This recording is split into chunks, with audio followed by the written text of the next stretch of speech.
96 से चल रहे, बोल रहे थे कोर्स करवाएं, तो उन्होंने बताया नहीं, तो इसीलिए कि नहीं बताया, वो तो बात की बात है, इसमें उसमें करना, तो उनको आलटाल हो गया, क्या बात में, इसी बात में इनको संशय आ गया कि जब नाम इनको भाई जी को, तो इसीलिए वही नहीं कोर्स में कर रहा था। हाँ, तो जब बताया गया एडवांस कोर्स, हाँ, तो उसमें बताया गया कि जब राधा गीता माता, हाँ, फिर एक वहाँ औरत और थी।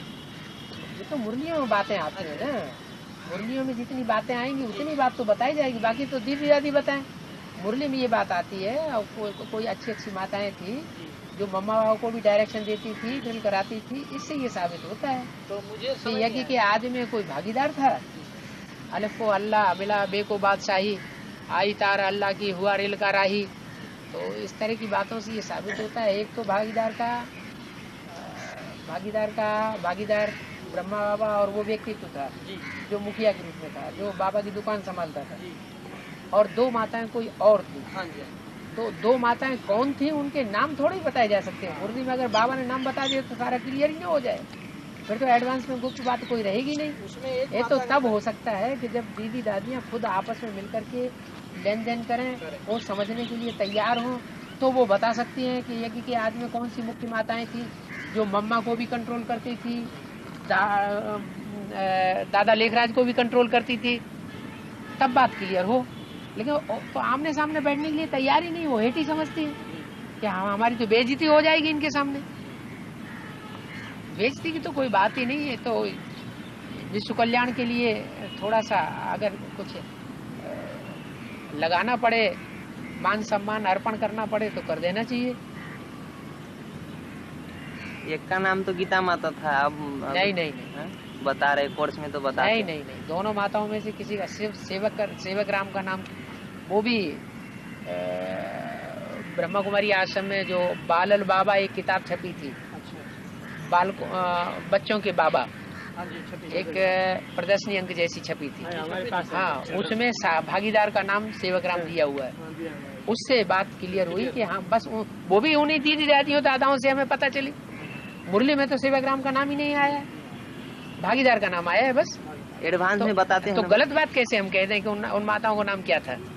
एडवांस में बताते हैं, एडवांस में हमें कोर्स में बताया गया कि एक माता का नाम गीता माता, नहीं, अच्छा दूसरी का नाम कंकड़ी बताया गया। वो गीता माता सिर्फ एक पहचान के लिए बताया गया, हाँ, राधा बच्ची सिर्फ पहचान के लिए बताया गया कि जो संगम युग में राधा और संगम युग में कृष्ण प्रत्यक्ष होंगे, उनमें से एक राधा यज्ञ की आदि वाली बच्ची, वो नाम अभी का है, उस समय का राधा नाम थोड़ा ही है। उस समय का बात क्लियर करने के लिए राधा नाम रखा गया, राधा बच्ची। ऐसे थोड़े कि उस समय उसका नाम राधा था। 2 जन्मों में लगातार एक ही नाम कैसे होगा, ये तो सोचने की बात है।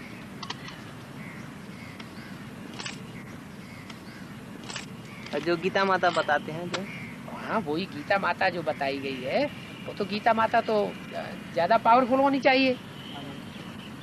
जब गीतापति भगवान का जो पार्ट है और उसके साथ कोई गीता माता होगी तो वो तो ज्यादा पावरफुल हुई ना, वो तो सारे जगत की जननी हो गई, वो तो यज्ञ को उस समय आदि में कंट्रोल किया होगा।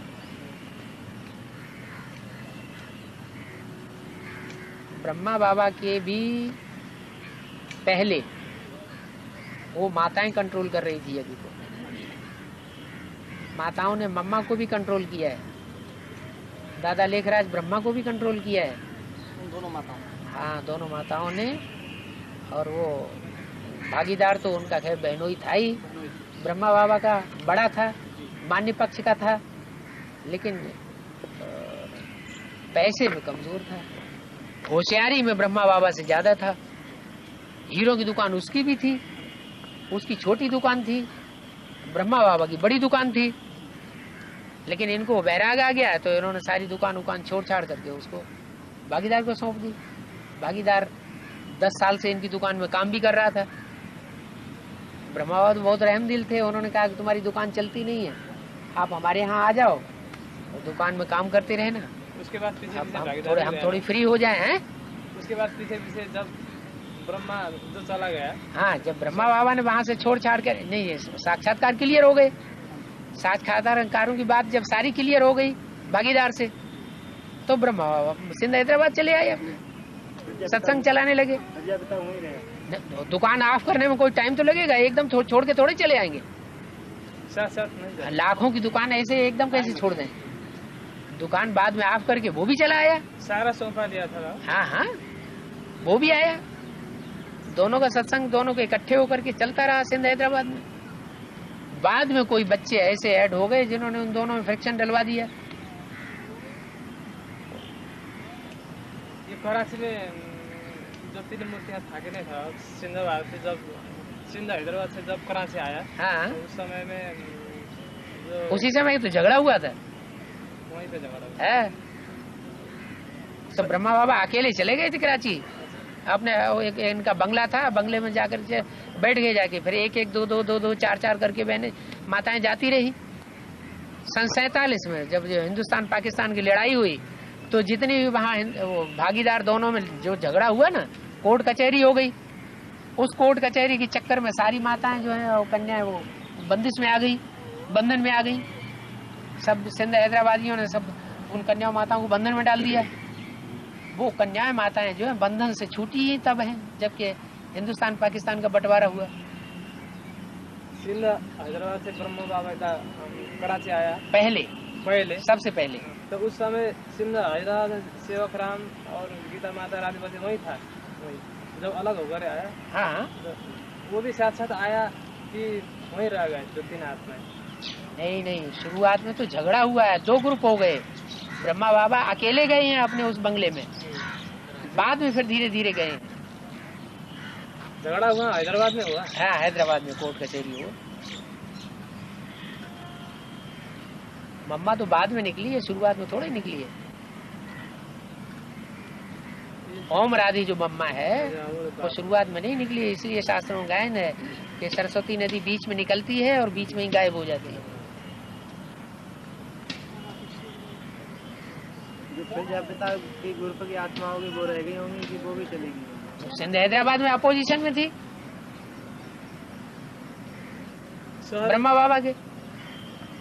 जो स्थूल शरीर है वो कहाँ छोड़ा बाबा? ये तीन आत्माएं ने सेवक राम गीता माता राधिपति ने ये शरीर छोड़ा ना, वो शरीर कौन कौन जगह में छोड़ दिया? बाबा यहाँ बैठ जाओ, वहाँ धूप लगे। वो बात बताई नहीं जा सकती।